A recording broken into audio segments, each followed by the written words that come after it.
সিনি যেটা বলছিলাম যে নামেরও একটা কনফিউশন এসছে, সিনি স্নিগ্ধা। স্নিগ্ধা নামটা নিয়ে বেশ একটা কনফিউশনে তৈরি হয়েছে আমাদের রিসেন্ট কারণে।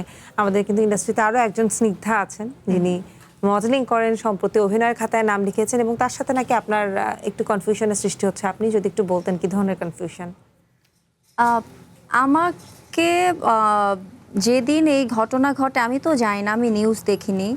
তো আমাকে রাত 12:30 থেকে মানে থানা থেকে ফোন দিচ্ছে যে আপনি কমপ্লেন করেছেন, আপনি স্নিগ্ধা না? আমি বলেছি হ্যাঁ আমি স্নিগ্ধা।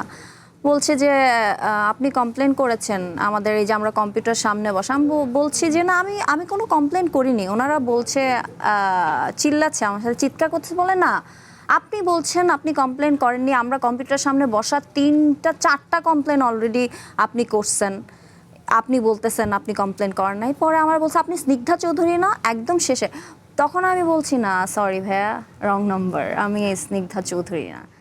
তারপর সাংবাদিকরা কল দেওয়া শুরু করলো, আমাকে বলল পরের দিন সকাল থেকে, বলছে আচ্ছা আপু আপনি বারান্দা থেকে লাফ দেওয়ার পরে কি হলো? আমি বলছি বারান্দা থেকে লাফ দেওয়ার পরে কি হলো মানে? আপনারা ভাইয়া প্লিজ একটু পড়াশোনা করে আমাকে কল দিবেন, আমি স্নিগ্ধা চৌধুরী না। পরে বলে আপু শিওর আপনি স্নিগ্ধা চৌধুরী না? তারপর আবার আমাকে এরকম কোশ্চেন করছে। তো আমি বলছি না ভাই একটু দেখেন প্লিজ।